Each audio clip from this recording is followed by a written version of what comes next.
Un grand plaisir de nous retrouver les 7 mars à la veille, bien sûr, de cette journée internationale de la femme. Gisèle Nzeba sera avec vous demain. Je ne sais pas si elle va recevoir qui. Pour aujourd'hui, je suis là avec Mike Gardi-Diana, journaliste et analyste politique, Maître Claude Ngoma, de Nouvel Élan, Maître Gédéon Kolela, des Idéal Patriote. Non, évangéliste éclectique. Je suis secrétaire national. Oui, je suis secrétaire national des acquis de l'autorité, qui est une association membre de FPAI, qui est allié à l'IDPS. Merci. Donc, des l'Union sacrée. De l'Union sacrée, Maître Gédéon Kolela, également Feli Ikaembe, initiateur de la dynamique des intellectuels acquis au changement, également membre au sein de l'Union sacrée, cadre, sans oublier les collectifs de communicateurs de l'Union sacrée, avec nos quatre invités. Nous allons réfléchir sur les temps qui restent pour le président de la République. Est-ce que sera-t-il possible de mettre en musique ce projet de 145 territoires avec les 2 années, même 1 année et quelques mois? Nous allons parler de ça également, revenir sur la révision, la prétendue révision, ou soit les prétendus changements de la Constitution. Nous allons en parler, nous sommes en direct, 082 41 59 117. Alain Bolodjoa, merci beaucoup en tout cas. 082 41 59 117, nous sommes en direct, écrivez-nous. Je commence par Maître Gédéon Kolela. La santé, ça va? Oui, je vais bien et je vous remercie pour cette marque de confiance. Ce n'est pas tous les jours qu'on doit être sur le plateau des grands cramiques, qui aujourd'hui, qui a pris tellement de l'ascenseur que c'est tout le monde qui parle de lui. Donc, merci beaucoup. Je profite aussi de l'occasion de saluer mon jeune frère que j'aime bien. Donc, Mike Gardi. Merci beaucoup. Aussi mon monsieur de tous les temps. Sans oublier mon jeune frère qui est... Félix Gaïm. Donc vous avez deux jeunes frères ici sur le plateau. Je suis habitué avec tous ces gens. Voilà, c'est avec eux que je pense qu'on a les mêmes sentiments de la solidarité pour analyser pour une cause commune en fait. Merci beaucoup. Maître Claude Ngoma, comment vous allez? Oui, je vais tout doucement et je me vois déjà en bonne mine. Bonjour à mes débatteurs de cet avant-midi. Et donc, comme vous me voyez là, mon parti Nouvel Élan se porte à merveille. Adolphe Mouzito, déjà de retour. De retour depuis le vendredi dernier à 18h. Et on est là aujourd'hui, il va nous restituer. Et c'est dont il a été en Europe. Donc c'est à partir de 17h. À 17h aujourd'hui. Ça sera diffusé dans nos médias ou non, c'est en interne. En interne. Merci beaucoup. Mike Gardi-Diana, journaliste et analyste politique, comment vous allez? Très bien, merci Grabic, et bonjour surtout à la grande équipe derrière les caméras et la vie et aux téléspectateurs de cette belle émission. Merci beaucoup Mike. Alors, la profession, ça évolue? La profession évolue. Avant la fin du mois, on lance les francs-tireurs. Les francs-tireurs, c'est quoi? Un journal, une rédaction, un magazine? Un média en ligne qui va préparer la venue d'une télévision la fin de l'année. D'accord. Les francs-tireurs. Les francs-tireurs. Merci beaucoup, Mike Gardi. Il y en a Félix Ikaembe. Vous allez bien? Je vais bien. Merci beaucoup pour l'invitation. C'est pour moi l'occasion de saluer aussi les co-débatteurs. Je salue aussi tous les téléspectateurs qui nous suivent pendant ces moments. Il faut dire que cette chaîne est beaucoup suivie. C'est moi, quelqu'un m'a dit, vous aviez tellement grossi. Qu'est-ce que c'est? Ça va, en tout cas, on est là. C'est Dieu qui donne la santé et puis tout le reste. Soyez calme, en tout cas. Nous commençons par Mike Gardi. Vous avez fini? Non, je n'ai pas fini. Je disais Félix Ikaembe, cadre de l'IDPS, coordonnateur de la dynamique des intellectuels au changement.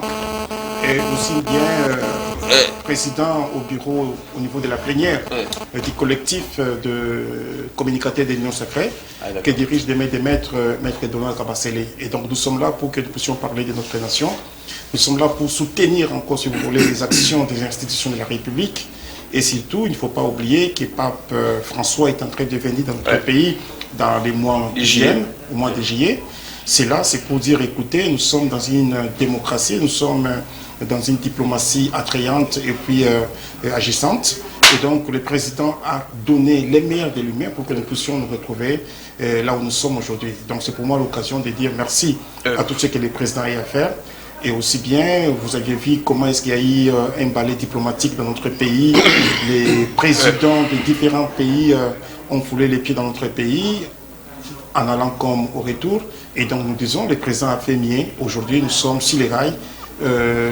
L'axe du mal n'a qu'à pleurer en 2023. Merci beaucoup, Félix KMB. Nous commençons par Mike Gardidiana. Vous êtes journaliste, analyste politique. Les temps qui restent au président de la République, pensez-vous que ce sera possible de mettre en musique ces projets dits des 145 territoires et les restes de projets, sachant que nous tendons déjà aux élections, donc il y a une contrainte électorale? Merci pour la question. Je ne pense pas que cette contrainte électorale annule l'action gouvernementale ou encore l'action du pouvoir exécutif qui est chapeautée par le chef de l'État. Maintenant, parlons de ce projet de 145 territoires. La possibilité, oui, c'est très possible. C'est très possible. Très possible quand on regarde la forme, surtout que sur la dynamique constitutionnelle, nous on a opté pour la décentralisation. Et qu'aujourd'hui, ici, chaque autorité au niveau des entités peut accepter cette fois-là d'oublier le plus grand péché des Congolais qui est l'indiscipline et de pouvoir s'atteler pour que finalement les choses s'appliquent convenablement. Je crois que c'est possible de poser les jalons et pouvoir voir ces projets être achevés peut-être 2023.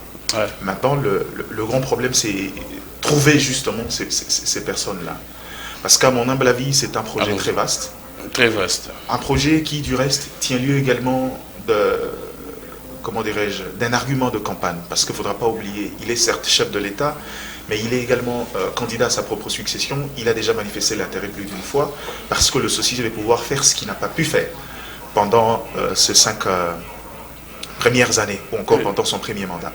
Maintenant, c'est comme je le dis, est-ce que le chef de l'État a eu suffisamment le temps de pouvoir observer le comportement, mais également la culture dans laquelle ses proches ont évolué, pour voir maintenant là comment coordonner les différents projets.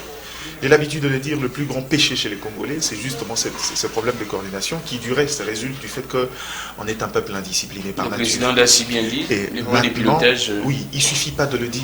Maintenant, il suffit de corriger ces erreurs-là pour pouvoir avoir les résultats. Est-ce qu'il a eu suffisamment le temps de le corriger? Je ne sais pas. Peut-être que Félix KMB, peut-être que les autres pourront, Junior Kolela, pourront nous donner des éléments.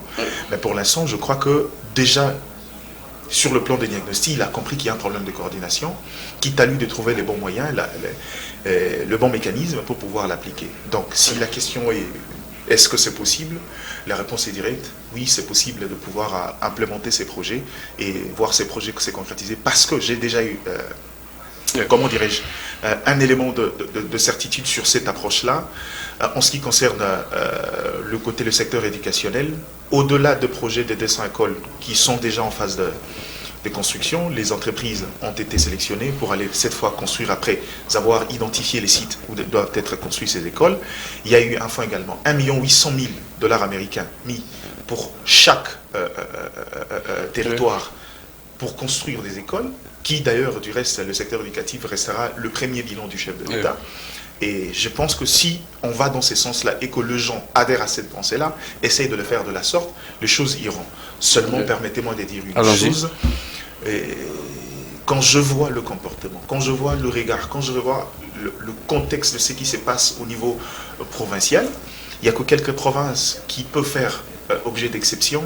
La plupart, je crois qu'à ce stade ici, avant de pouvoir aller dans la phase opérationnelle de ces projets, il y a lieu de pouvoir faire revenir. J'ai dit au chef de l'État, à mon humble avis, je crois qu'il faut qu'il rediscute encore avec le gouverneur de province. Qu'il rediscute. Oui. Donc au-delà de cette conférence, ou soit mettre en place au-delà de ces cadres normatifs-là, il n'y a peut-être pas possibilité qu'il réorganise une autre réunion de change avec les gouverneurs de province. Ça apportera quoi de nouveau? Pourquoi vous me demandez que ça portera sur quoi alors qu'on parle du projet des 145 territoires? J'ai dit que ce nouveau cadre changera quoi? Je parle de ça, ce projet-là, ce projet des 145 territoires, il y a lieu de pouvoir rediscuter avec le gouverneur. Faire en sorte que chaque gouverneur s'amène avec ses colistiers, ça veut dire le responsable de différents territoires, donner des orientations précises et claires, définir des TDR convenables, définir des job descriptions et le rôle que chacun doit jouer, et cette fois-là, trouver des mécanismes de contrôle efficaces. Sinon, quand on regarde, c'est vrai que j'aime pas être autoflagellateur, mais quand je regarde la culture de Congolais, c'est vers ces périodes où on tend vers le processus électoral que chaque gouverneur, chaque chef d'État cherche à se faire un peu d'argent pour pouvoir prétendre aux prochaines élections. C'est ça les risques. Justement, c'est pour ça que je dis il faut rediscuter, donner des instructions fermes, donner des orientations très claires, mais aussi mettre des mécanismes de contrôle pour éviter que cet argent-là finisse dans le poche de gens. Merci beaucoup, Mike Gardi Diana. Je prends maître Gédéon Collé là. Mike a soulevé un point très important. La personne, l'homme qui pourrait conduire, mener à bon port ces projets des 145 territoires. Qu'est-ce que vous vous dites? Est-ce que le président a pris suffisamment du temps? Parce qu'il a évoqué lors de son discours sur l'état de la nation les problèmes de pilotage. Est-ce que le président a trouvé la solution pour qu'il n'y ait plus ces problèmes de pilotage au niveau des différents projets?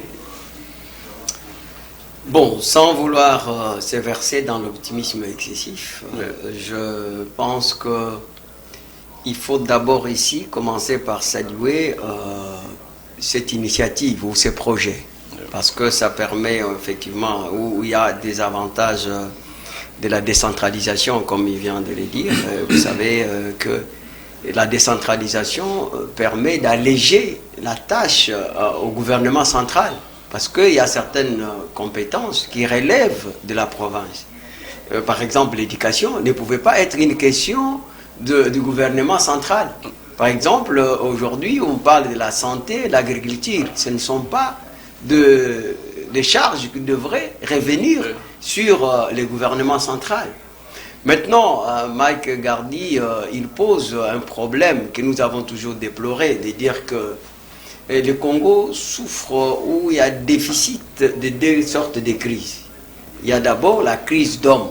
C'est-à-dire que nous n'avons pas effectivement des hommes qui sont affectés de complexes affranchis ou encore de probité morale. Exactement. Et le président, au-delà de la volonté volontariste et la détermination de gouverner ce pays autrement pour le bien-être de la population et l'amélioration des conditions de vie, qui devrait en principe commencer par les territoires, comme nous voyons, parce que le développement doit commencer par la base, donc vers les sommets. Et vous voyez que nous sommes comme dans les pyramides renversées. Maintenant que ce projet est venu, c'est une bonne chose. Maintenant, l'élément le plus important, je pense qu'ici, il faut que nous puissions être des gens qui doivent être affectés de sentiments de solidarité, qui suppriment cette volonté personnel ou individuel pour l'intérêt personnel. Et cela peut être possible que si nous avons aussi le sentiment de l'appartenance. Parce que le deux faisant combine, ça fait en sorte que quelqu'un puisse avoir le moral de la communauté. Donc le moral de la communauté fait en sorte que quand il y a l'argent pour la communauté, vous n'allez pas vous servir de cela. Maître Gédéon, faisons le réalisme. Est-ce avec nos politiciens qui sont actuellement, qui gèrent, est-ce que vous voyez ces gens-là en train d'appliquer ce que vous dites là? Vous savez, je dis autrefois, on discutait avec Mike Gardi ici, et que nous devons apprendre que notre mobile d'élite, c'est contre la mentalité anti-intellectuelle. Vous voyez, qui est un culte de l'ignorance. Pourquoi? Parce que lorsqu'on a la mentalité artificielle, cette mentalité artificielle ne vous amènera jamais sur le chemin de prise de conscience pour déterminer ce qui est mauvais et ce qui est mal, ce qui est juste et ce qui est faux. Alors maintenant que nous avons vu la volonté du président de la République qui ne cesse de parler, que nous devons chacun à ce niveau prendre conscience et qu'aujourd'hui nous voyons ce que l'IGF... Vous savez, il y a des gens qui négligent le travail que l'IGF est en train de faire. Parce que vous avez posé la question si possible avec les délais. Mais ce qui était difficile d'abord, c'était la mobilisation des recettes. Maintenant que les recettes sont là, maintenant, le problème de l'homme, disons que donnons la chance parce que nous sommes en train de vivre dans ce pays un changement, et donc une sorte de mutation. Mais la mutation on doit accepter que c'est un sacrifice, que c'est maintenant, chacun de nous doit savoir que lorsqu'il a une responsabilité, il doit se comporter comme un beau-père de la famille. Un beau-père de la famille, donc c'est quelqu'un qui sait que l'argent est destiné pour la famille, mais ce n'est pas pour les femmes à côté, et ce n'est pas pour les bières, se mettre dans des bars. Je pense qu'il n'y a que des imbéciles qui ne changent pas, mais je ne pense pas que la population congolaise est imbécile, même si il y a des gens qui pensent être imbécialisés, mais nous n'allons pas accepter que cette fois-ci, que les gens répètent les mêmes erreurs. Merci beaucoup, maître Gédéon Kolela. Claude Ngoma, l'IGF s'est plaint, l'IGF dit que Jules Alinguete, nous avons une classe politique qui ne résistait pas face au dollar. Mike a soulevé un point très important, nous tendons vers les élections. Est-ce les politiciens actuels, ceux qui gèrent, peuvent résister face à ces projets-là, des 147 territoires? Ce n'est pas une occasion pour eux de se faire une santé financière pour aller aux élections? Je m'excuse très bien, monsieur Granik. Ici, le grand problème, c'est d'abord l'homme. L'homme doit être au cœur et au centre du développement. Mais quand ici je dis l'homme, quand je prends le cas sous examen de la République démocratique du Congo, l'homme est représenté par monsieur Félix Antoine Tshilombo. Il est le symbole de l'unité nationale aujourd'hui. Et c'est à lui d'incarner une vision. Mais par manque d'une vision claire et nette soutenue, voilà que l'homme politique congolais n'a même pas peur de détourner de l'argent. Et c'est ça ce qui caractérise ces régimes ou l'administration de Tshilombo aujourd'hui. Je vous dis, il y a des scandales au niveau de la présidence de la République, entre les conseillers. Avez-vous des conseillers été sanctionnés? Je dis non. Pourquoi? Parce que nous sommes dans une dynamique où le papa est là, bon, il est trop clément, il est trop large, il ne sait pas frapper. Ce n'est pas de la complicité? Justement, c'est là où moi j'ai réfléchi. Non, je pose la question. Et je m'interroge. Oui.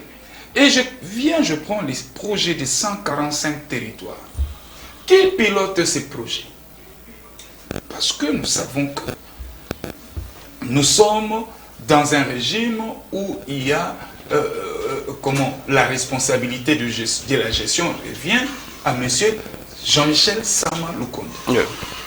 C'est vrai, il y a un projet qui peut avoir vu le jour ou élaboré, confectionné au niveau de la présidence. Mais après, ces projets doivent être pris en charge, mis en musique par le gouvernement. Mais ici, depuis que cette intention de ces projets, j'ai dit encore intention, pourquoi? Parce que nous ne sommes pas encore dans une phase de matérialisation. C'est au niveau des intentions. Oh. Oui. Jusqu'à présent? Jusqu'à présent, c'est au niveau des intentions. Et alors, c'est seulement la présidence de la République qui monte au créneau, qui en parle. M. Sama Lukonde aujourd'hui joue un rôle monumental d'un figurant. S'il vous plaît, s'il vous plaît. Alors, je me dis, 145 territoires, je dis, ok, Fatim, béton, bravo. Mais le fonds, on va en trouver où? 1,66 milliard de dollars. 1,66 milliard de dollars. Alors que nous sommes à une année et 10 mois des élections. Monsieur Denis Kadima se plaint. Ouais. Voilà, il n'y a pas encore de financement. Voilà, il me faut la monnaie. Jusqu'au jour d'aujourd'hui, le gouvernement ne s'y met même pas pour mettre en place un plan de décaissement de fonds pour donner de l'argent, pour donner le fonds à monsieur Denis Kadima. Mais voilà, de l'autre côté, on nous dit 145 territoires, développement à la base. Mais le moyen, vous allez en trouver où? C'est ça le problème. Et même si aujourd'hui vous avez le moyen, entre les élections et cette fameuse question du développement qui vient seulement vers la fin de son mandat, où est l'urgence? C'est là où moi je me pose. Il y a aujourd'hui l'urgence des urgences, c'est de mettre tout en place pour nous organiser les élections dans les délais légaux. Ce n'est pas à ce moment ici où il faut parler du développement à la base. Parce que tous les 3 ans, tous les 4 ans qu'il avait, ils étaient où? pour nous mettre cette musique. Voilà quand je vous dis que nous avons des gens qui nous aident par des émotions. On dort, on se réveille, on vous dit voilà, il y a tel projet. Vous savez, il y a pas mal de projets ici. Vous chutez par là? Je chute là. Oui. Où en sommes-nous aujourd'hui avec le projet des Tilégé? Où en sommes-nous aujourd'hui? C'est toujours en œuvre, en exécution, non? Voilà, je vous dis. Et quand lui-même, M. Chilombo, devant les deux chambres du Parlement réunis en congrès, il dit bien clair que tous ces projets échouent. Pourquoi? Parce qu'il y a déficit de pilotage. Je me demande qui pilote. C'est là où il y a la question. Merci beaucoup Claude Ngoma. Nous sommes en direct 082 41 59 117. Réfléchissez avec nous, chers téléspectateurs. Nous sommes en direct, écrivez. Nous allons lire vos messages, mais n'appelez pas. Je prends Félix Kaimbe. Est-ce que les présidents n'auraient pas dû changer les pilotages avant d'évoquer ces projets de 145 territoires? Lui-même s'est plaint du pilotage, mais là, il lance encore un autre projet avec son équipe, c'est-à-dire le gouvernement, sans pour autant changer la personne qui pilote. Écoutez, merci beaucoup, Kramik, pour la question. Je pense que ici, d'abord, il faut saluer cette grande vision du président de la République pour le développement des 945 provinces, territoires, je vais dire. On ne peut pas parler de développement d'un pays intégral dès lors que les territoires ne sont pas développés. Raison pour laquelle le président de la République a bien voulu commencer par la base. Vous savez, aujourd'hui, si nous avons des grands nombres de gens qui fuient les territoires, les provinces, qui viennent ici à Kinshasa et à Lubumbashi, c'est parce qu'ils croient comme si Kinshasa, nous étions à Paris, Lubumbashi, mais les territoires sont abandonnés et négligés. C'est pour cela que le président a voulu commencer par la base pour que ce qui est au centre-ville soit aussi au niveau de la base. Et vous allez voir comment est-ce que le pays doit se développer. Pour les gens qui voyagent, si vous partez en Belgique, il y a même certains villages de Belgique, vous croyez comme si vous étiez en pleine Bruxelles. Donc, c'est aussi ça la vision du chef de l'État. Changer les gens qui pilotent les projets, je pense que vous pouvez changer et vous allez avoir les mêmes personnes qui vont faire les mêmes choses, ce qui n'est pas bien. Mais moi, je pense qu'ici, il doit y avoir des mesures, des sanctions qui doivent être réservées à tous ces gens-là qui vont nager à contre-courant par rapport à ces projets de développement des 145 territoires. Au niveau de la justice, à quel niveau ces sanctions? Au niveau de la justice. Au niveau de la justice et au niveau du président de la République lui-même, pour que nous puissions donner les modèles. C'est lui qui vole ou qui détourne les biens publics affectés pour les 145 territoires, que ces gens-là soient sanctionnés. Mais ici, sauf par omission, mais je suis informé que ces projets ne doivent pas être pilotés par les Congolais. Et donc c'est un marché qui doit être donné aux Chinois. D'ailleurs, le président de la République lui-même doit effectuer un voyage dans les jours qui viennent en Chine pour que l'on puisse aller voir comment est-ce que l'on doit traiter ces dossiers, signer les contrats et que l'on puisse voir la question du développement.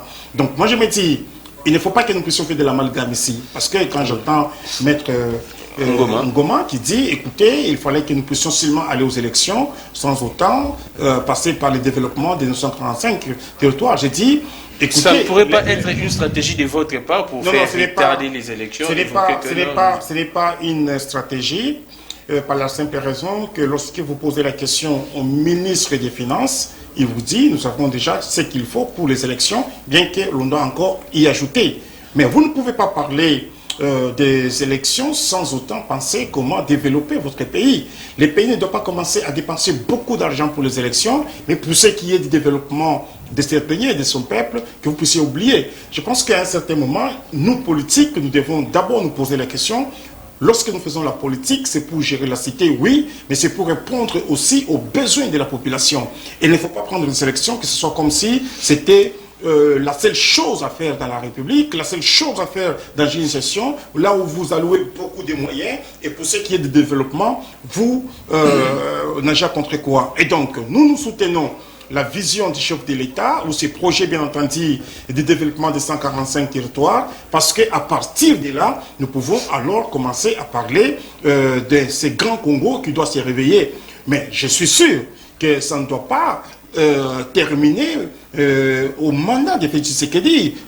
Donc c'est un projet qui pourrait s'étendre après Tshisekedi. C'est un projet pour ce premier mandat, je veux dire.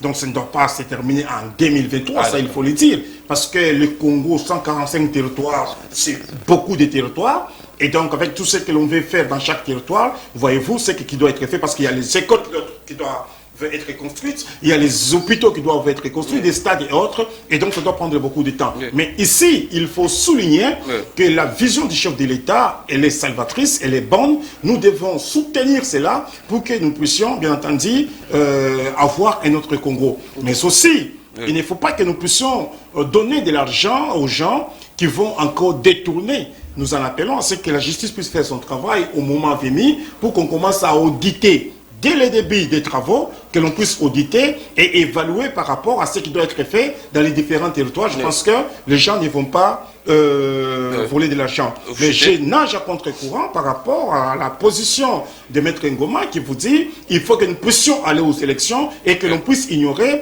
la question du développement des 145 territoires. Là, je me dis c'est retarder encore le développement de ces pays. On ne doit pas mobiliser seulement les fonds pour les élections. Pour la partie réservé bien entendu des élections, l'argent y est et on continue encore à mobiliser. Pour la question bien entendu du développement des 145 territoires, il y a déjà l'argent. Lorsque vous aviez suivi le Premier ministre, vous dit il y a déjà l'argent, nous allons débourser pour que nous puissions démarrer. Je chute en disant, par rapport à la question des projets Tchilé-Gelou, oui, il y a des choses qui se passent. Allez en Bougimaï, vous allez voir déjà dans les infrastructures. C'est Tchilé-Gelou, les écoles qui sont construites là-bas et les hôpitaux. Ici, à Kinshasa, regardez Elengesa, regardez Terre Jaune, regardez du côté Kassavoubou là-bas quand vous êtes sur Sayo. Donc, il y a beaucoup de choses qui sont faites ici. Merci beaucoup, Félix. Et donc, il ne faut pas croire comme si Tchilé-Gelou n'a jamais fait quelque chose. À Kananga et ailleurs, ces travaux continuent bien. Merci beaucoup, Félix Kaimbe. Je reviens à vous.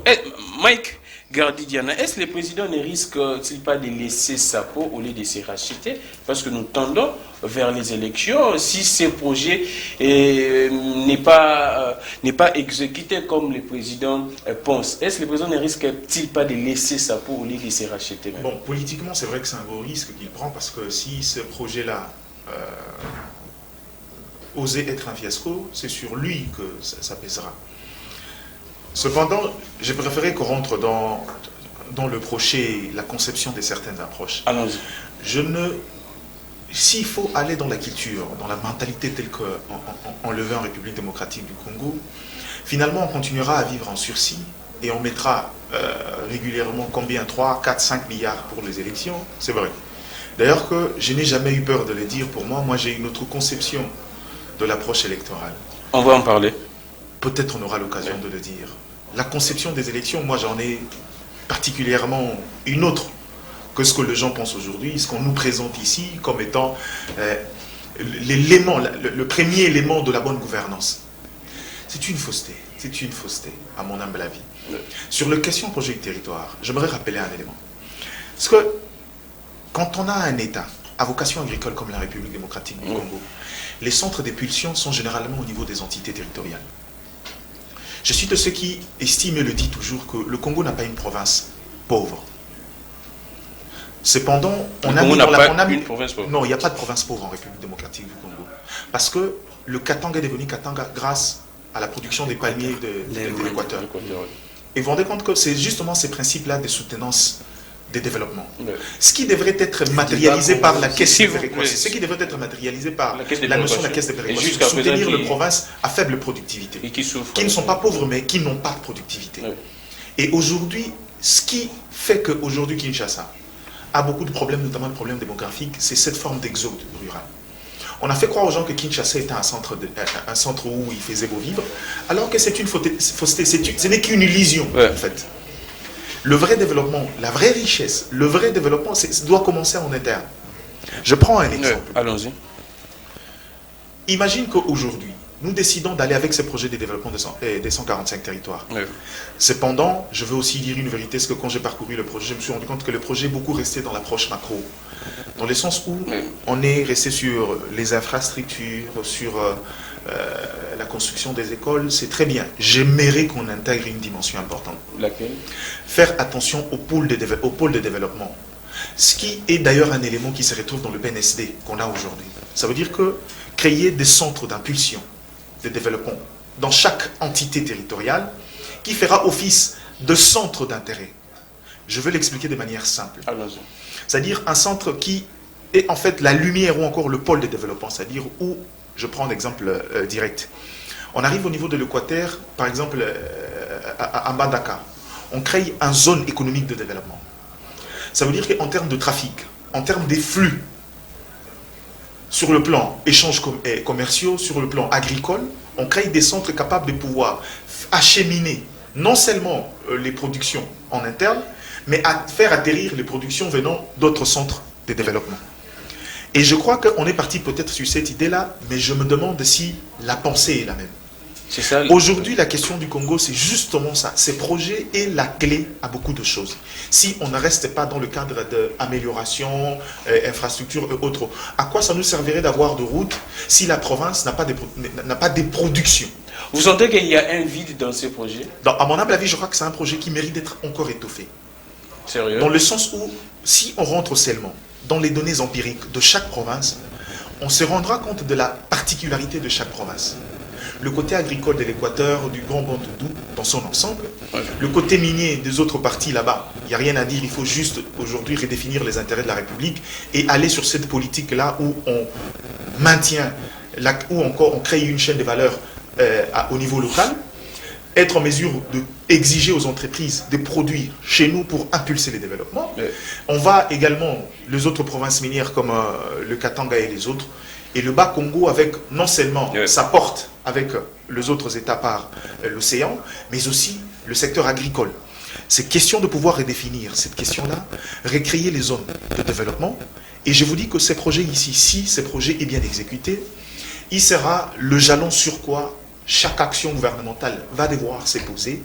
Cette fois-là pour assurer un équilibre en termes de développement et assurer cette fois-là le salut peut-être et même le changement de paradigme économique dont on évoque régulièrement ici passe par la diversification de l'économie et la diversification, c'est savoir engager la productivité de chaque province. Merci beaucoup Mike. Merci beaucoup Mike Gardidiana. Nous sommes en direct 082 41 59 117. Écrivez-nous, nous allons interagir en direct. Vous avez des idées, vous êtes très intelligent d'ailleurs, parfois même plus que nous qui sommes ici au plateau. Écrivez-nous. Bonjour débat. Ce que le président devrait faire, finir d'abord avec la gratuité de l'enseignement et les projets Tchilé-Gelou avant d'entamer les projets des 145 territoires. Ce qui montre que M. le Président n'a pas de bons conseillers. Bradley Mouteba depuis Brazzaville. Quand il dit que le chef d'État doit finir avec la gratuité de l'enseignement, il veut parler de quoi? Mais à Chicap, on avait dit qu'il n'y a pas de gratuité. S'il vous plaît, vous aurez évoqué la question de Chicap, voilà la réalité. Parce qu'il est vrai qu'il y a des zones où il n'y a pas d'école publique sur le plan primaire. C'est-à-dire il est là, mais il est éloigné de ces territoires-là. Quand on dit qu'il n'y a pas de gratuité, ça veut dire quoi? Et c'est justement... Là, c'est selon votre interprétation. Non, c'est pas interprétation, c'est ça la réalité. La réalité, c'est pour ça que vous verrez, dans la gestion des effets induits de la gratuité de l'enseignement, il y a un projet. Au moment où je parle, depuis les lundis, on a ouvert le pli pour les entreprises congolaises qui ont soumissionné pour construire les écoles. Ça veut dire que le mois prochain, les entreprises seront sur terrain pour construire les écoles. Ça, je parle en tant que membre d'un cabinet politique, en tant que chargé de communication de l'EPST. Je vous donne les éléments. Donc, non, j'aime le dire parce que pour ne pas prêter confusion. Exactement. Les gens risquent à ce moment-là, il y a déjà des constructions pour régler ces problèmes-là. Mais en dehors de Chikapa. Mais moi, une fois, j'ai reçu l'appel des compatriotes au niveau du Sud Kivu, je pense, qui me l'ont dit également que là-bas, il y a un sérieux problème de la gratuité, il n'y a pas de gratuité. Quand on parle du Sud Kivu, où d'ailleurs le prophète venait d'être suspendu parce qu'il est allé demander de l'argent aux élèves pour construire des écoles, il a été suspendu parce que c'est une faute, parce que l'État a déjà mis les moyens pour ça. Au Sud Kivu, il y a eu un problème. Le problème, c'est qu'au niveau du Sud Kivu, il y a eu mauvaise interprétation de la loi cadre, où les gens pensaient que la gratuité s'étendait également à l'école secondaire. C'est de là que venaient les remous. Mais au niveau de l'école primaire, Sud Kivu, depuis je vous le donne, Sud Kivu fait partie des provinces, depuis Kabila, où l'enseignement primaire était déjà entré en phase. Merci beaucoup Mike, vous gardez les souffles. Je prends Maître Gédéon. C'est vrai qu'il y a plusieurs messages, je lirai un par un. Maître, est-ce comment est-ce que va se faire la répartition de ces fonds? 1,66 milliard, on parlerait de 10 millions à chaque province et à chaque territoire. Est-ce que ces territoires ont la même dimension? Comment est-ce que ça va se faire la répartition de ces fonds? Je pense que nous avons tous eu à suivre le ministre des Plans, Christian Mondo. Il a expliqué même, pour relier ce que M. Kayemba dit, ce n'est pas que le marché, on va donner aux Chinois, mais on a pris les organismes internationaux auprès de qui ils auront cette question d'examiner le cahier des charges. Hein. Donc, c'est-à-dire que tous ces gens qui vont souscrire pour le projet, parce que vous savez qu'il y a des sociétés qui peuvent aujourd'hui souscrire, mais en réalité, ils n'ont pas d'outils de travail. Donc, il faut éviter ce genre de choses, ou encore des sociétés qui se créent juste parce qu'il y a un projet. Exactement. C'est là où nous avons eu des problèmes, surtout avec le projet des 100 jours. Mais cependant, je voudrais quand même éclaircir une conscience obscure de M. Ngoma, qui est confrère. Je trouve que ce qu'il a dit, ça relève d'une conscience obscure. Pourquoi je le dis? Parce que je pense que vous avez essayé de le rappeler, mais je voulais l'éclairer. Le projet de Tilé-Gelou a une durée de 28 mois. Alors, ça a commencé quand et puis ça finit quand? Oui. Donc maintenant, là, nous sommes à 8 mois. À 8 mois? Oui. Donc depuis que ce projet a commencé, parce que vous n'avez pas le temps de lire, et je vous dis, même si vous ne partagez pas le même sentiment de solidarité, parce que je sais que vous êtes en connivence avec Codeco, avec des non, s'il vous plaît, s'il vous plaît, un peu de respect, aux co-débatteurs, s'il vous plaît. Vous ne pourriez pas dire qu'ils sont en connivence, en complicité avec les groupes armés, s'il vous plaît. Non, mais je dis ceci, ils ont analysé de la même façon. Au moment où la MOUCA demande levée d'état de siège, nous avons vu Codeco. Il y a également des jeunes au niveau des qui demandent. Je me demande cette coïncidence-là. Et elle est miraculeuse ou ce sont des gens qui partagent la même vision. C'est là où je vois, nous parlons de développement. Ici, au fait, c'est une solution à la problématique du développement intégral. Il a soulevé des questions très importantes ici. Et ça ne pouvait pas dire, c'est déjà une vision. Mais quand vous dites que non, il y a un problème où le président n'a pas une vision. Vous voyez, lorsque vous avancez un concept et que vous avez des éléments qui les détruisent à l'intérieur, ça s'appelle une destruction pragmatique. Mais Mike, alors, Mike quand il a parlé, il a relevé certains vides. Apparemment, on doit encore étouffer. Non, je dois arriver. Il a parlé des choses. C'est pourquoi il fallait d'abord élaguer l'intoxication, les désinformations et diabolisation de notre confrère. Donc, Diana, ici, il vous parle de la création de pôles de croissance pour qu'il y ait un développement équilibré au niveau des provinces. C'est-à-dire que toutes les provinces n'ont pas de même matière à la base pour permettre ce développement. Par exemple, nous avons des territoires qui sont des zones minières. Et nous avons aussi des provinces qui sont des zones qui peuvent créer donc, une sorte de corridor pour des projets agro-industriels. C'est ça ce qu'il est en train d'évoquer. Alors que c'est inséré dans ce programme ici. Donc c'est inséré, comment vous allez voir que en dehors de 145 jours, 145 territoires, vous avez par exemple au niveau de Kasaï, il y a aujourd'hui les partenariats, ce qu'ils souhaitent. Donc pour la promotion de partenariats publics et privés dans le cadre de MIBA. La répartition du fonds. Aujourd'hui, donc le gouvernement est en train de financer la MIBA, c'est-à-dire que ça va permettre que la MIBA puisse c'est-à-dire la responsabilité de l'efficacité des services publics de l'État puisse répondre à certaines infrastructures que nous n'avons pas aujourd'hui.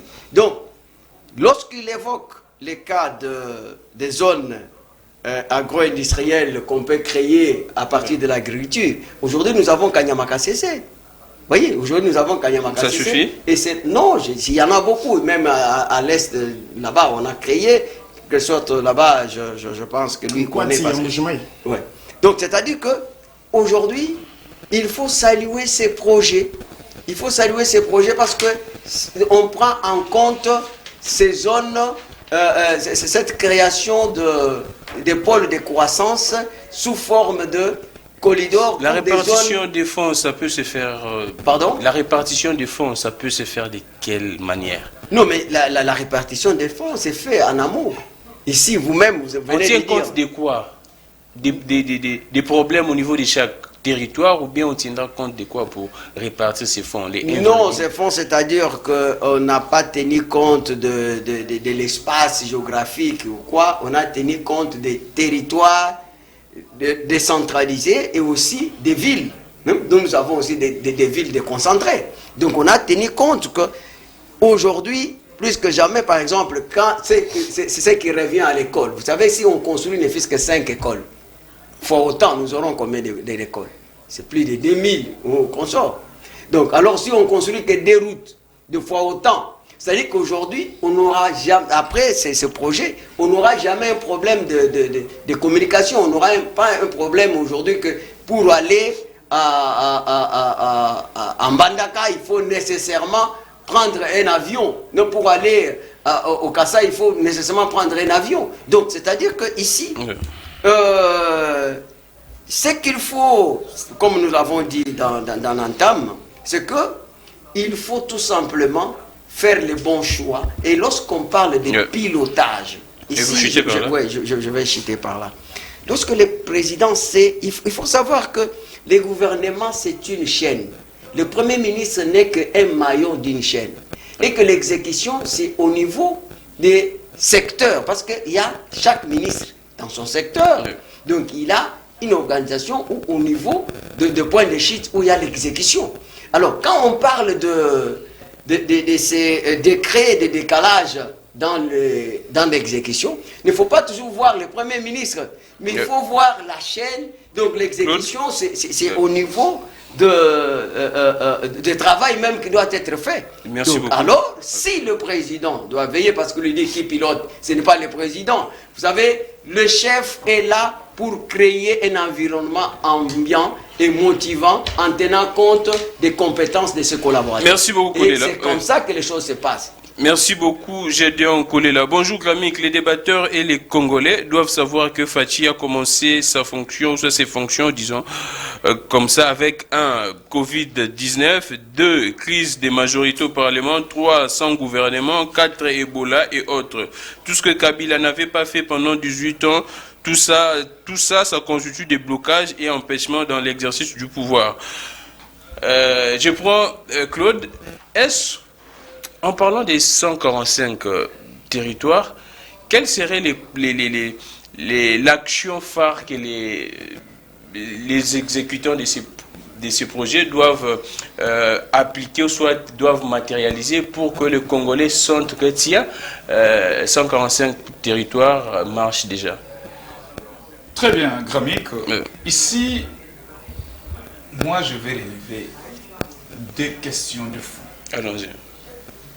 Nous sommes dans une dynamique de la décentralisation.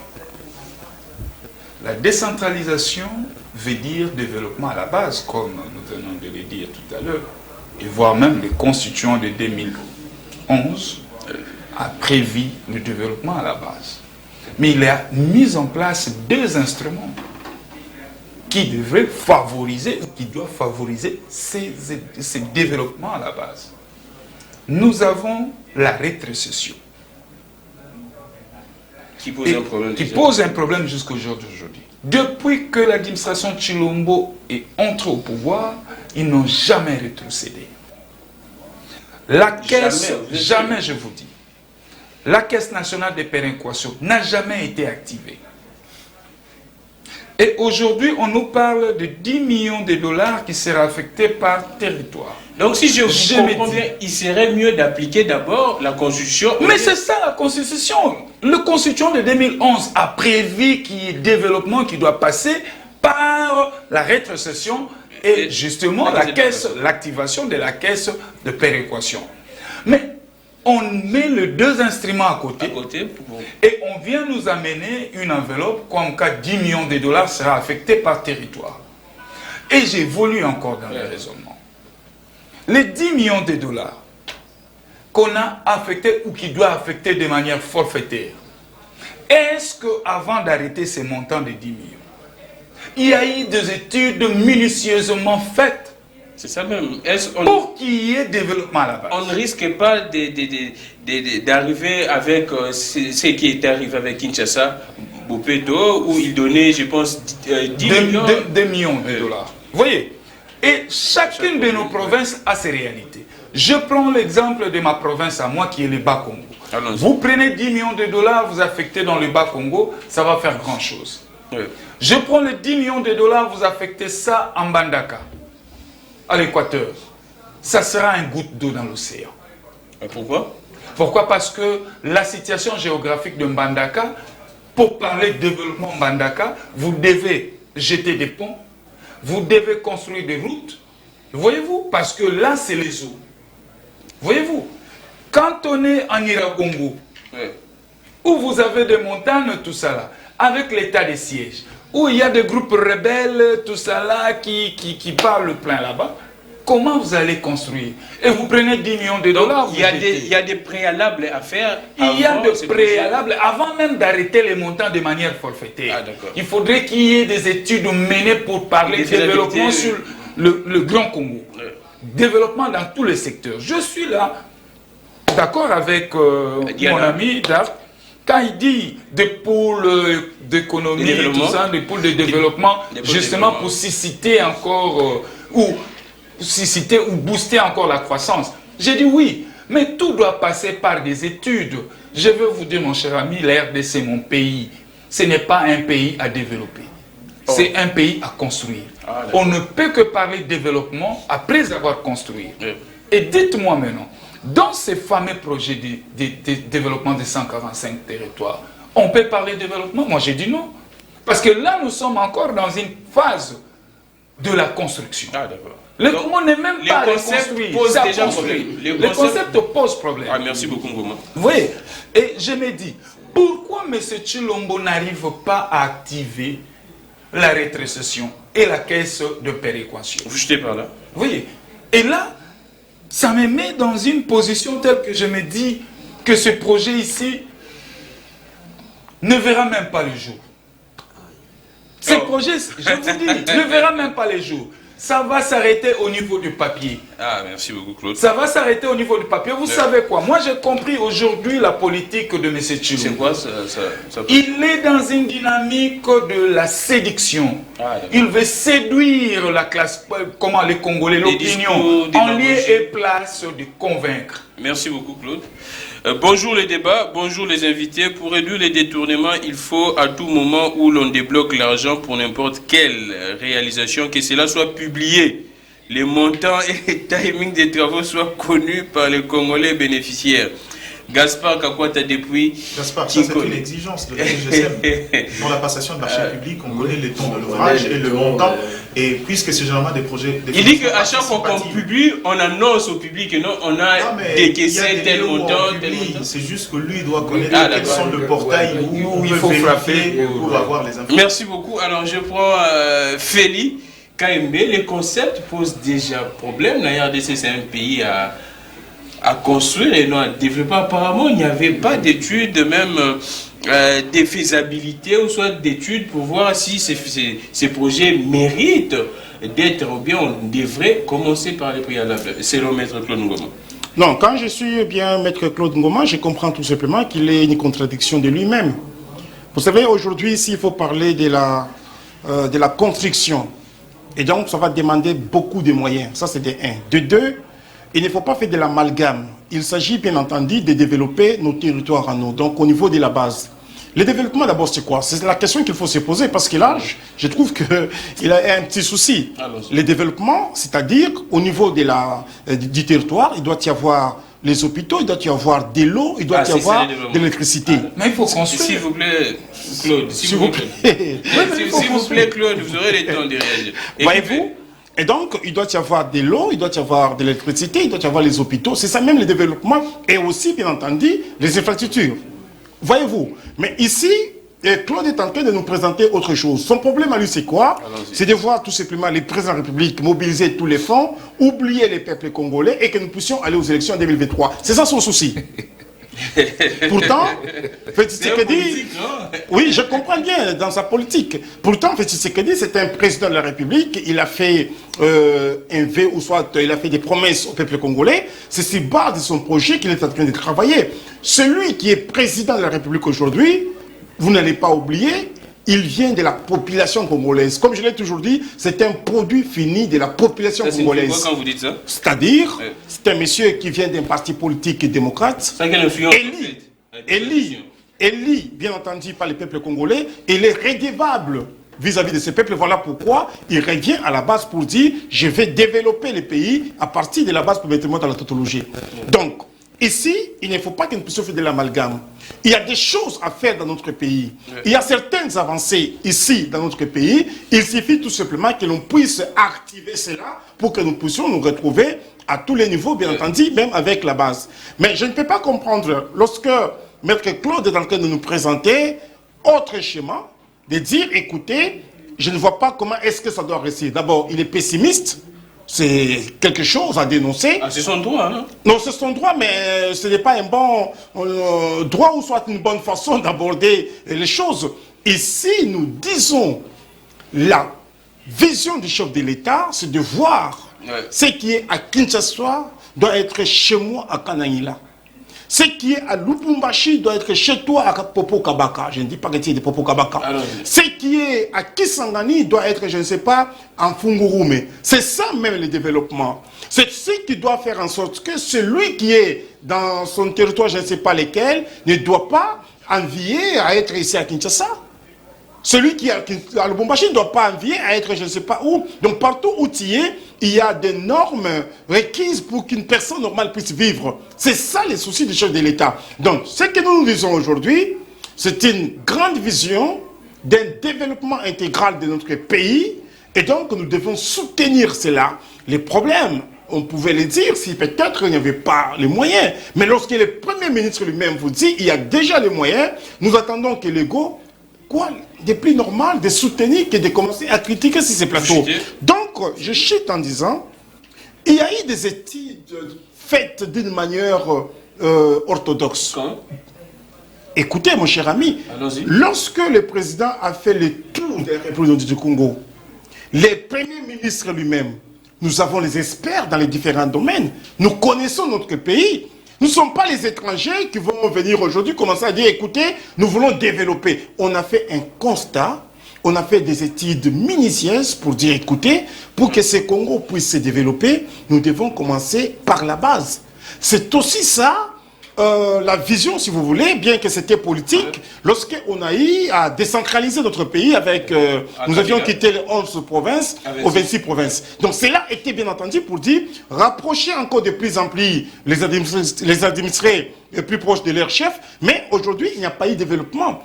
Mais si quelqu'un vient avec cette vision, le chef de l'État, pour que nous puissions démarrer à partir de la base, moi je dis, il faut que nous puissions soutenir cela. Et donc...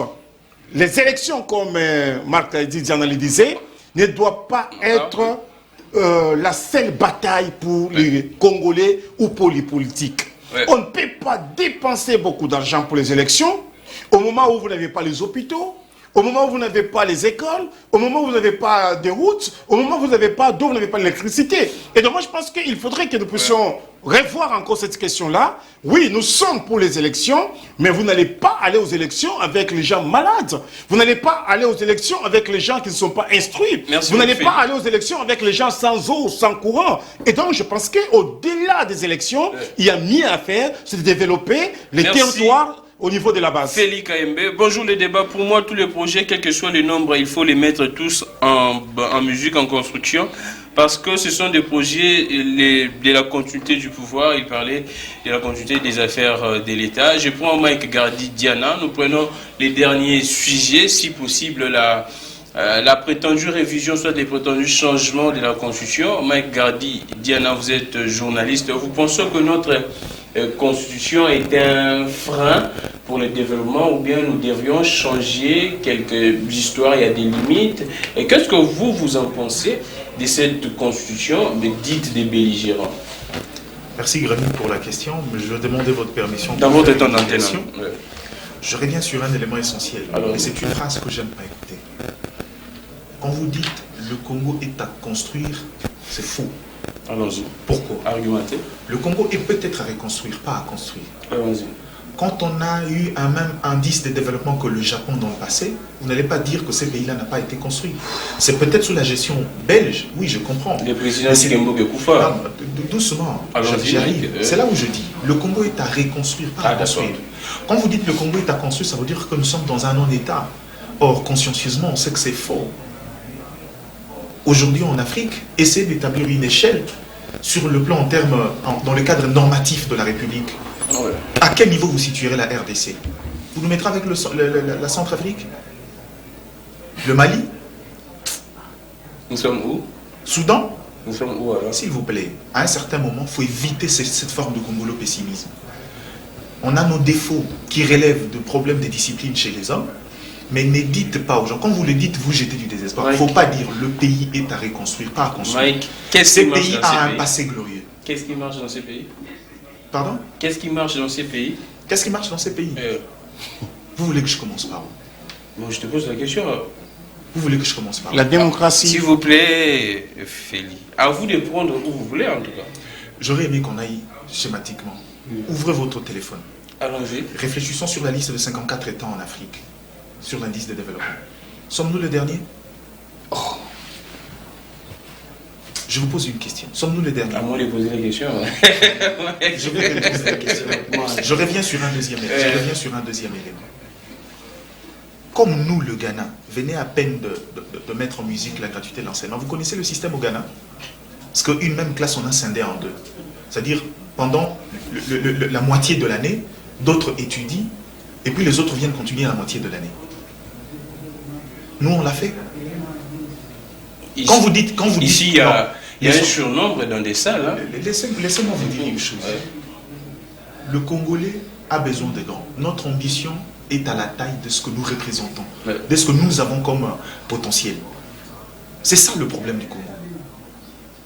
On prend la Constitution, Mike. Regardez. Non, mais parce que vous avez on prend la Constitution l'État. Ouais. Quand vous voulez me poser la question encore, qu'est-ce qui marche dans ces pays? Vous connaissez, vous, un secteur audiovisuel dans le monde qui a autant de médias que vous? C'est vrai que ça constitue aujourd'hui un frein. Mais en termes de liberté, là, ailleurs, vous ne le ferez pas. Les autres feront des prisons pour ça. Quand vous parlez en termes de liberté, c'est vrai qu'on est encore loin. Mais est-ce que vous pouvez comparer la liberté d'expression chez nous avec le Congo qui est juste en face de nous? Le Congo n'est pas l'enfer. J'aime dire ça aux gens. Il y a beaucoup de choses à... ces pays à reconstruire, pas à construire. La Constitution, Mike Gardidian. Avant de revenir sur la Constitution, vous m'avez amené loin de ma digression. Je revenais sur la question parce que moi, je suis porté vers les questions qui touchent de manière directe le développement du Congolais. Ces projets de développement, comme je viens de l'évoquer, c'est vrai que Maître Gédéon est entré dans l'esprit de ce que je disais, mais quand vous me citez l'Amiba et Kanimaka CC, ça ne rentre pas dans l'esprit de pôle de développement que je suis en train d'évoquer. Ce sont de portefeuilles de l'État qui autrefois méritent d'être redorés parce que l'Amiba, par exemple, a fait la force de l'économie congolaise, a fait la force de cette province, autrefois province de riches, qui est devenue la risée de tout le monde, le Kasaï. Autrefois, on s'est précipité, le Kasaï était la province de riches. Et s'il vous plaît, l'Eldorado. Ça veut dire qu'il faut reconstituer les piliers de chaque province. L'Amiba a fait la force de la province, ça mérite d'être reconstruit. Mais quand je parle de pôle, je vous donne un exemple de zone économique de développement. Mukangalonzo n'était que le point de l'iceberg. Il fallait commencer par là, mais prendre de manière intégrale ces dimensions agro-industrielles pour résoudre plusieurs problèmes à la fois. Le problème des suffisances alimentaires, le problème de besoins en sécurité alimentaire, des problèmes de besoins comment dirais-je, en emploi, les besoins de sécurité, de productivité des acteurs locaux. Il y a plusieurs éléments intégrants qui entrent en compte. Les projets de zone économique de développement sont beaucoup plus vastes que le simple centre de production. C'est beaucoup plus vaste que ça. Ce qui fait que moi je vous ai dit, je le répète ici, ces projets-là, une fois matérialisés, peuvent servir de base. Et je vous dis que ces projets s'apparentent aux intelligences mises dans les PNSD qui existent. Dans ces PNSD, il y a des Congolais qui ont étudié avec l'argent de l'État. J'en connais plusieurs, dont Alexandre Choué, qui a été envoyé en Chine, étudier les modèles chinois pour venir transmettre, un peu comme la Chine elle-même a fait en envoyant des gens vers l'extérieur. On a fait pareil, mais pourquoi on ne veut pas utiliser ces intelligences? Pourquoi on ne veut pas utiliser les compétences acquises par le fond de l'État, le fond du Congolais que nous sommes? Vous comprenez? J'estime que c'est un bon projet. Je me suis interdit d'interroger l'opportunité. Pourquoi maintenant? Pourquoi on rentrait dans les considérations politiques?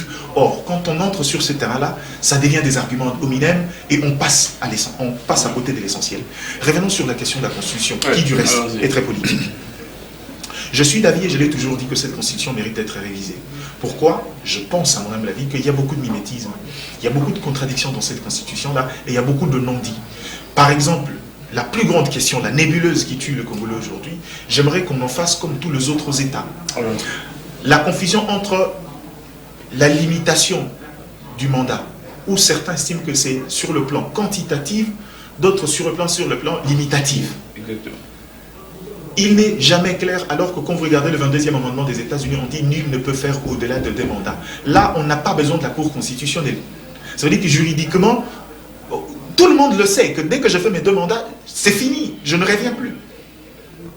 On éviterait le caractère véreux des juristes qui viennent et des politiques qui aiment entretenir le flou pour pouvoir se faire un peu de la place. Ouais. Au-delà de ça, sur la question de gestion de province, ouais. Il y a un débat sur l'efficacité dans le tandem entre le pouvoir provincial et le pouvoir exécutif et les législatifs. Je ne suis pas de ceux qui pensent qu'il faut supprimer le Parlement. Mais je pense, à mon humble avis, qu'il faut trouver un mécanisme d'équilibre, un peu comme certains États, comme la Suisse ont trouvé. Parce que gérer les contentieux après, les députés peuvent décider de démettre un gouverneur. Mais à la fin de compte, quelle est la marge que le gouverneur a de prouver qu'il a été innocent ou que ce pourquoi on le reproche n'est pas des arguments politiques et qui est le moyen de gérer ses contentieux pour que si jamais il a raison, qu'il retrouve ce droit. Ça n'existe pas chez nous. Ça veut dire que politiquement, on peut concevoir un truc, même quand il n'y a rien, dès que vous êtes destitué, c'est fini, c'est une page tournée, vous ne revenez plus. Ça, c'est un sérieux problème. Allons-y. Le débat n'est pas franc. Au-delà de ça, sur les vraies questions. Comment se gère, comment se répartit le budget de l'État? Quel est le pouvoir qu'on a malgré la décentralisation, au-delà de la caisse de péréquation, au-delà de la rétrocession, quels sont les pouvoirs qu'on a donnés aux différentes provinces pour gérer les ressources qu'eux produisent? Sur le plan politique, nous sommes, je suis par là, nous sommes un État, une jeune démocratie. Nous sommes une jeune démocratie. Mais aujourd'hui, regardez la forme, regardez les dimensions institutionnelles de la RDC. On a presque les mêmes institutions, le même nombre de, comment on appelle, des agences de l'État que la France. Or, la France de Charles de Gaulle n'en avait pas autant. C'est-à-dire, on fait du mimétisme, on veut vivre dans une période qui ne correspond pas à la nature et à l'âge que nous avons. À mon humble avis, aujourd'hui, il y a possibilité de recentrer les pouvoirs. Donner beaucoup plus de compétences à certaines institutions illimitées pour que l'État ait finalement le moyen d'aller vers les capitales productifs et construire des projets de développement. L'État vit comme les Quinois. Tout ce qu'on produit, c'est consommé par les institutions. L'État vit comme les Quinois. Je te dis, la vie de tous les jours. Merci beaucoup. Du jour. Mike, je reviens à vous. Lia Lelo, Luka Merci beaucoup, Mike. Alors, je prends Maître Gédéon collé là, nous sommes en direct, 082 41 59 117, plusieurs messages, nous tendons à la fin, nous allons tirer quelques messages, vous nous écrivez messagerie normale et WhatsApp, nous allons lire. Je prends Gédéon, et quelle est l'opportunité, vous étant que juriste, de jeter ces ballons d'essai, si nous pourrions dire comme ça, prétendue révision, changement, aussi longtemps l'article 220 verrou, en tout cas les nombres, la durée du mandat du président de la République. Ok, vous posez une question très pertinente qui est liée effectivement à l'avenir de notre pays, de notre nation. Mais avant d'y arriver, vous savez, il y a toujours des choses ici qui se sont dites, auxquelles il faut quand même faire en sorte que... Parce que moi j'ai toujours considéré que nos opinions d'une divergence considérable constituent l'image complète pour la compréhension de la gestion de la chose publique. Allons-y. Et ici, Mike Diana, je n'ai pas refusé, je ne voudrais pas ici que vous me prêtez l'intention que je suis focalisé sur la promotion des partenariats publics dans le sens qu'il faut qu'on puisse revivre cette question de patron. Non, je suis d'accord avec vous qu'il faut que le Congolais lambda participe à cette gestion de leur province. Et qu'il y a effectivement d'autres projets qui ne sont pas toujours à caractère. Parce que quand vous dites, moi j'aime dire des questions que je maîtrise, je vis dans ces développements, dans ces projets de développement des 145, on a pris en compte le projet de Cap Tchouj, donc qui est considéré comme un pôle de croissance pour ces projets agro-industriels. Et qu'aujourd'hui, là, il y a la possibilité d'avoir le poisson. Le poisson, on ne doit pas toujours attendre que le fleuve donne, parce que nous avons cette possibilité. Alors, je vous comprends, mais on ne peut pas aussi refuser que nos grandes sociétés qui ont fait donc, les temps dorés à un certain moment, qu'aujourd'hui, qu'ils puissent en tout cas se revivre. Donc on doit voir ces sociétés revivre. Parce que, je vous dis, à l'époque, comme il dit, d'abord le secteur minier contribuait à 68%. Et ce qui faisait que l'État s'occupait que de 3 ministères. Donc l'enseignement, la santé et puis l'armée. C'est pour ça qu'on avait une armée qui était très forte et qu'on pouvait même envoyer nos militaires à Tchad et tout ça. Nous voulons que les Congo puissent revivre ces mêmes choses. La constitution, M. Gédéon. Donc maintenant, poser la question, c'est pour ça, j'avais beaucoup de choses à dire à Ngoma, mais bon. Les temps fait défaut. Les temps fait défaut. Vous savez, notre constitution, certes, a beaucoup de faiblesses. Moi, je l'ai toujours dit. Il y a d'abord un problème politique, où quand vous lisez l'article 217, qui dit que le Congo, au nom de l'unité africaine, peut céder une partie des territoires de sa souveraineté. L'article combien? 217. C'est très grave, c'est une menace, parce que chaque fois ici, on nous parle de balkanisation. Donc il y a moyen, comme le Congo a toujours été un sujet de conspiration politique, qu'un jour, qu'on puisse nous imposer, dire, mais d'ailleurs, écoutez, il y a parfois une tribu qui veut se déterminer, qui est en concert avec d'autres pays, on peut nous imposer cela. Donc maintenant, le problème c'est que ce sont des questions qu'il ne faut pas réfléchir avec émotion. Allons-y. Donc c'est une question de la souveraineté de notre pays. Donc je pense ça. Mike Diana vient de soulever quelque chose ici avec les élections au niveau de... Je prends le Sénat par exemple. Vous avez vu, tout le monde a décrié en ce qui concerne la corruption. La manière où nos sénateurs sont élus. Donc il faut dire que si vous n'avez pas l'argent, quand bien même vous rencontrez les aspirations profondes de ce peuple-là à la base, vous n'allez jamais représenter ce peuple au niveau des chambres hautes. Pourquoi? Parce que vous n'avez pas l'argent. Mais imaginez comment aussi les gens t'admirent. Et qu'il y a des gens qui veulent te voir là où ça prend des décisions, mais tu n'es pas là juste pourquoi? Parce que tu n'as pas l'argent. Il y a encore aussi un élément d'immoralité que nous avons développé dans nos institutions. Où ma femme n'est pas élue de manière directe, mais c'est moi qui ai élu, mais je suis aussi candidat à tous les niveaux d'atterrissage. Donc je suis élu comme c'était Ngoïka Sangiga a été élu député provincial, national, sénateur. Maintenant c'est la femme, c'est l'enfant. Et alors il y a Sami Badi Banga, président de la République. C'est-à-dire que qu'est-ce que ces gens ont voté? Donc ils n'ont pas voulu voir. Vous voyez, ce sont des genres de choses de dire que ce n'est pas toute une famille qui vit avec l'argent de l'État. Donc, ils ont fait ça comme un héritage familial. Alors, non, mais... Et s'il vous plaît... Ça, ce sont des éléments qu'il faut regarder avec l'œil. Maintenant, ce que je n'aime pas... Les 5 à 7 ans, les changements même du régime... Vous savez, la Constitution elle-même donne les mécanismes de la révision. Maintenant, la question que vous avez posée ici, c'est très important. Pouvons-nous penser au changement de la Constitution ou à la révision de la Constitution? Voilà là où il y a la controverse. Le changement de la Constitution veut dire que nous allons faire le table rasa. Donc, c'est-à-dire que même les institutions qu'on a aujourd'hui, c'est-à-dire qu'on va passer à la 4e République. Alors, maître, j'ai une question à poser. Quand on parle de révisiter, soit de revoir certaines dispositions verrouillées par la Constitution, c'est les changements ou bien la révision? C'est la révision. Non, mais faites attention parce que, vous savez, les droits logent dans l'exception. Parce que quand on vous parle de cette aventure ici de mandat verrouillé, il faut faire très attention.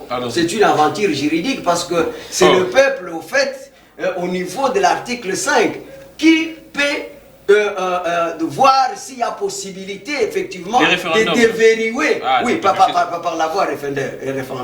Et à ce niveau-là, vous n'allez pas dire au peuple que non, voilà, ça c'est une disposition et qu'il a verrouillé.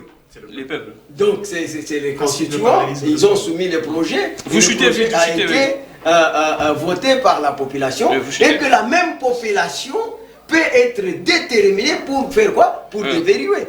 Donc maintenant, le problème c'est qu'il faut savoir qu'il y a les mécanismes de révision est prévu dans la Constitution. L'article 218, si vous voulez, que je puisse lire. Allons-y vite. Donc, l'initiative de la révision constitutionnelle appartient... 219. Non, 218. Appartient concurremment au président de la République, au gouvernement après délibération en Conseil des ministres, à chacune des chambres du Parlement à l'initiative de moitié de ses membres, à une fonction du peuple congolais, en l'occurrence 100 000 personnes s'exprimant par une pétition adressée à l'une des deux chambres. Ok, donc quand les gens trouvent que non, c'est comme une question taboue, mais seulement il faut se poser la question si il y a l'opportunité, s'il y a la nécessité. Maintenant, cette question-là aussi peut dire, mais s'il n'y a pas l'opportunité, quand est-ce qu'il y aura l'opportunité? S'il n'y a pas la nécessité, c'est quand là? Merci. Donc, voilà pourquoi. Donc, il faut réfléchir. Nous tendons à la fin. Merci beaucoup, maître Gédéon. Je suis toujours écœureux quand je ne vois personne déceler l'illusion formidable du nouveau régime, alors que ces projets électoralistes pour attirer des naïfs irrésolus à croire qu'il peut réaliser des grandes choses. C'est du nouveau miel peint sur les onglets des Congolais. Alors je finis avec, je finirai avec Félix parce que nous sommes à la fin. Il y a plusieurs messages. Oui, je prends Claude. Je ne peux pas soulever le vrai débat. C'est est-ce qu'il faut passer de 7 à 5 ans? S'il vous plaît, s'il vous plaît. C'est ça le débat au lieu de la révision de la Constitution. Alors, on peut être d'accord. Les débats, je suis d'accord avec Claude concernant les montants de 10 millions. Et ce qui serait insuffisant pour les 145 territoires, selon les constats, il faut au moins 25 millions de dollars pour l'apparence et la visibilité de chaque territoire, la continuité de construction des infrastructures. Tout dépend de la taille du projet et qui définit les actions à mener. Je vais réagir. C'est pas un projet La question d'abord, ma question. Vous êtes des 5 à 7 ans, les changements des régimes. Vous pensez que ça vous arrange, vous, de la Mouka? J'arrive, je vais toiletter quelque chose. Certaines choses qui ont été étayées sur ce plateau. Je vais réagir en désamour avec mon frère Marc. Vous faites vite, en 5 minutes. Oui, dans mon entente d'antenne. Pourquoi j'ai dit on ne peut pas parler du développement sans construction? Je persiste là-dessus. Et je pose 3 questions. Est-ce la RDC, c'est un pays développé? Est-ce la RDC, c'est un pays sous-développé? Est-ce la RDC, c'est un pays émergent? Répondons à ces 3 questions. Vous trouverez que, et vous serez d'accord avec moi que la RDC, ce n'est pas un pays développé, ce n'est pas un pays émergent, c'est un pays sous-développé. Et pour parler de développement, nous devons passer par une reconstruction. Par une construction. Non, par construction. Votre conscience Non. Pourquoi j'ai dit par construction? Je vous dis, aujourd'hui les Grands Congo devraient être reliés par route pour booster et donner assez de ressources et de moyens aux gouvernés pour qu'il y ait au moins le moyen de mener en bon ces politiques publiques. Mais comme le Congo n'est pas relié en réseau, voilà, on a une assiette fiscale médiocre. Ngoma, c'est un échange. Écoutez, j'arrive. Les Congo devraient être reliés. Non. Attendez, je vous dis. Il y a Feli qui doit s'exprimer. Et quand Marc nous dit gratuité d'enseignement. L'État a arrêté de prendre en charge. Attendez. En 1981. Attendez, je viens. Les enfants étudiaient Je viens. Vous dites que c'est pas un État. C'est un État à construire. Je viens. Marc nous parle de la gratuité d'enseignement. Marc, vous êtes ici. Mike, pas Marc. Mike. Je suis parmi ceux qui ont travaillé autour de cette gratuité d'enseignement en 2013. Oui. Voyez-vous? Aujourd'hui, vous parlez de la gratuité. Est-ce qu'autour de la gratuité, on peut parler qualité ou quantité? La question. J'arrive. Avec combien? Non. J'arrive. Avec combien? Aujourd'hui, la gratuité, vous avez combien d'enseignants avec vous? Et combien des ouvrages construits? Parce qu'avec la gratuité, vous devez avoir 1 million d'enseignants. Aujourd'hui, vous en avez à 680. Comment vous définissez ces montants forfaitaires d'1 million d'enseignants? Organiser un plateau spécial, gratuité d'enseignement. On parle de la Constitution avec vous avant de... Félix Kayembe nous a dit tout à l'heure. Il parle de Constitution. Le président Fachi sort d'un grand parti. J'arrive. Que M. Chilombo sort d'un grand parti politique démocrate qui est l'IDPS. 40 ans d'années d'existence. Combien de congrès tenus? Vous nous parlez d'un parti démocratique. S'il vous plaît. Je passe. Je prends la Constitution. Ici, le débat se situe à deux niveaux. Yambata qui nous dit que cette Constitution, il faut le mettre à côté, faire table rasa. Voyez-vous? Il y a, je n'aime pas citer son nom. Non. Sinon, je me boucherai mes oreilles. Il dit, voilà, il faut révisiter. Mais alors que cette constitution que nous avons date de 16 ans, nous sommes un pays post-conflit. Jusqu'au jour d'aujourd'hui, il y a des poches d'insécurité. Et mettre ces constitutions de côté, c'est diviser le Congo. Mais là où je suis d'accord, s'il fallait révisiter la constitution, j'évoque ici l'article 219, où on nous parle des conditionnalités pour révisiter une constitution, telle que quand vous êtes dans l'état de siège, l'état de guerre, vous ne pouvez pas révisiter la constitution. La loi l'interdit. Mais s'il vous plaît. Oui, mais justement, regarde maintenant là où je voudrais citer. Dans 2 semaines, regarde ce qui est en train de se préparer dans l'ombre du pouvoir. Oui, c'est quoi? On va suspendre l'état de siège pour ouvrir la brèche à la révisitation de cette constitution. Ah, d'accord. Oui. Et là maintenant, merci beaucoup pour la révélation. S'il vous plaît. Vous chutez par là, en 30 secondes. Je vous dis. Procès d'intention. En 30 secondes. Mais moi je dis ceci, que tout ce qui est en train de se préparer là, c'est conçu à l'ombre du pouvoir. Pourquoi? Parce qu'aujourd'hui, l'urgence, hyper-urgence, c'est les élections. Ils savent qu'ils sont arrivés au bout du rouleau, ils n'ont plus de manœuvre à faire. Voilà, ils créent des dilatoires à gauche, à droite, pour que, voilà qu'il y ait glissement. Mais merci beaucoup, Maître Claude. Nous sommes en direct, nous allons finir avec Feli et Kayembe. Là, je ne comprends pas votre message depuis Congo Central. Mon nom, laisse, tu viens encore des promesses, encore avec des promesses mensongères. Quelqu'un qui a faim, tu lui expliques comment on cuit les pains. C'est ingénieur Michael depuis Congo Central. Honte au Congo. Je comprends pas ce qu'il veut dire. Attends. Quelqu'un qui a faim, on lui montre comment cuire le pain. Lui peut faire quoi qu'on lui donne un pain. Au lieu de lui montrer comment faire. Ingénieur Michael depuis Congo Central, oui. Ingénieur Michael, félicite la personne qui te montre comment pêcher au lieu de celui qui te donne le poisson quand tu as faim. Merci beaucoup. Mais si tu voulais parler des promesses, là, je n'entre pas dans... Merci beaucoup, Félix Kayembe. Bonjour, débat pour la nation. Le président Félix a des bons projets pour le pays, mais les malheurs en est que ces projets ne sont pas réalisés.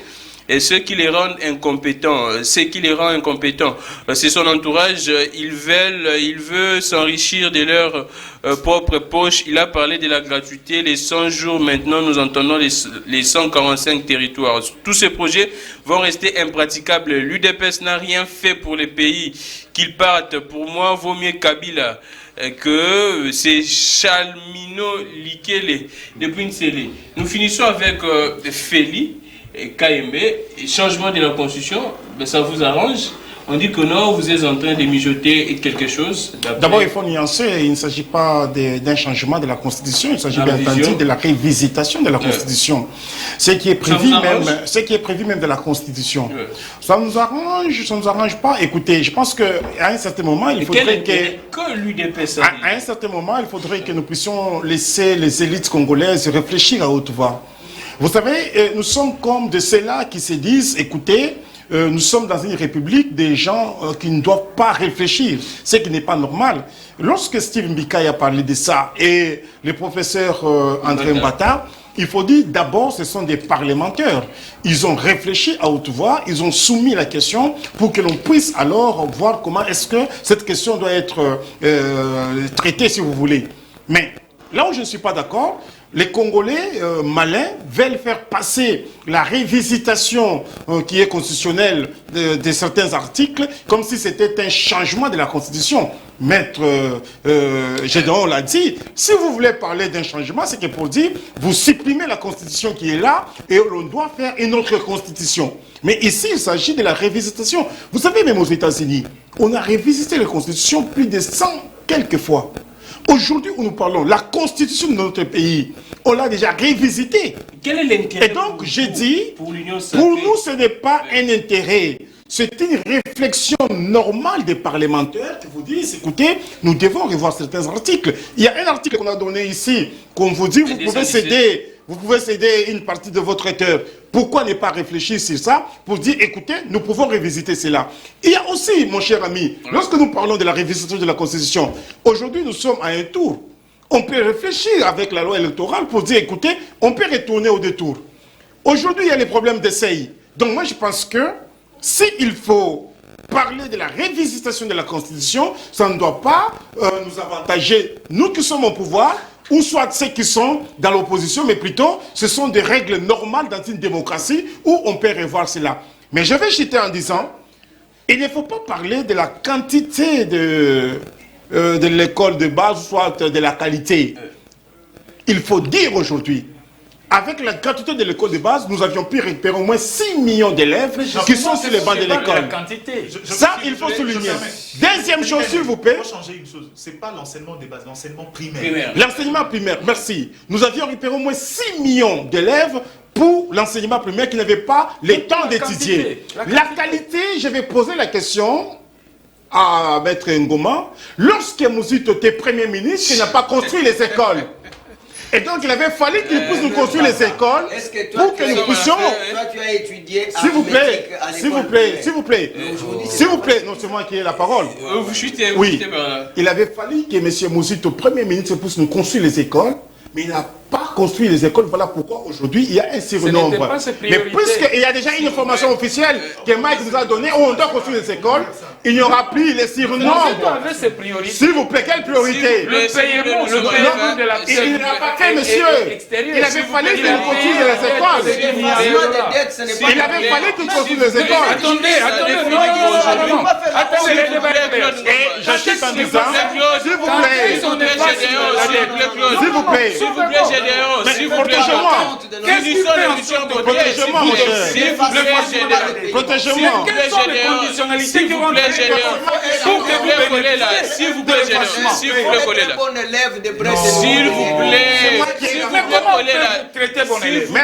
S'il vous plaît, Ngoma. Maître, c'est moi qui ai la parole.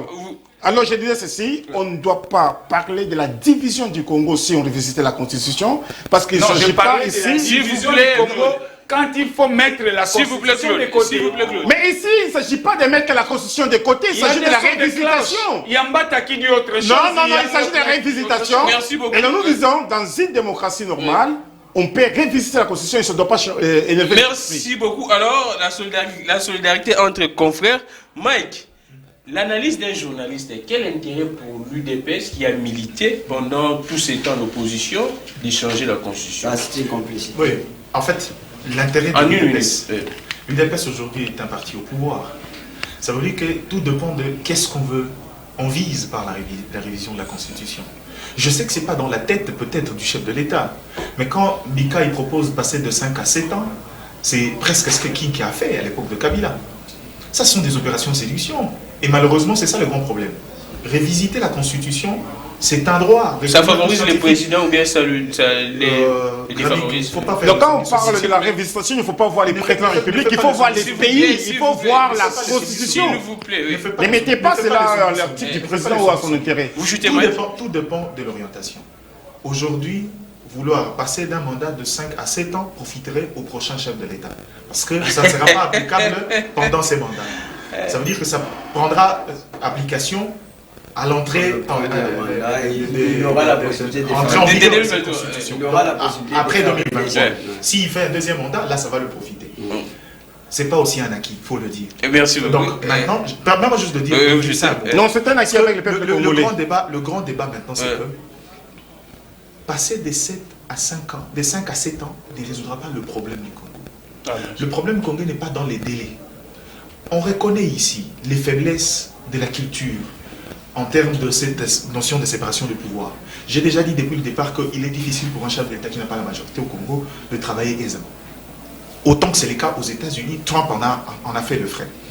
Maintenant, le problème c'est que est-ce que nous, qui le développement a priorité sur ces cycles récurrents des élections, doit-on laisser ce mécanisme qui risque de pourrir? Moi, je suis de ceux qui estiment, c'est vrai, la politique a ses principes, mais nous, on doit trouver un équilibre dans le rapport entre celui qui est voté parce qu'il présente un programme et des institutions qui doivent accompagner son programme. Si c'est lui qui est voté et qui présente un programme, finalement se heurte à une autre force politique qui lui empêcherait, et on dirait que c'est des bonnes guerres, ça veut dire qu'ici, c'est nous le plus grand perdant. Merci beaucoup. Comment on peut trouver un moyen de trouver un équilibre pour résoudre ces problèmes? Merci là beaucoup. où je mets Diana, frères politiques et juristes à contribuer. Merci beaucoup, Maître Dans cette séparation de pouvoir merci, Maître Gédéon Kolela. Merci, Félix KMB. Merci, Mike Gardi Diana. Je rappelle que Félix KMB de l'UDPS, cadre au niveau de l'Union sacrée, initiateur de la dynamique des intellectuels acquis au changement. Mike Gardi Diana, journaliste et analyste politique. Maître Claude Ngoma de Nouvel Élan. Maître Gédéon Kolela, FPAU, force politique alliée à l'UDPS. Merci beaucoup à vous tous. Merci à l'équipe technique. Je vous fais le plaisir de lire l'article 217. La République démocratique du Congo peut conclure des traités ou des accords d'association ou des communautés comportant un abandon partiel de souveraineté en vue de promouvoir l'unité africaine. Merci beaucoup à Massamba Sonia, merci à Belgodor, Emmanuel, Samtiani. C'en est fini pour aujourd'hui. Demain, ce sera Gisèle Nzeba, le 8 mars. Je ne sais pas ces invités. Je vous retrouve les mercredis. 11h, juste les relais YouTube, Peter Tiani, RDC. Je suis Grammy Legrand, qui est le Dieu de toutes les inspirations, continue de nous inspirer.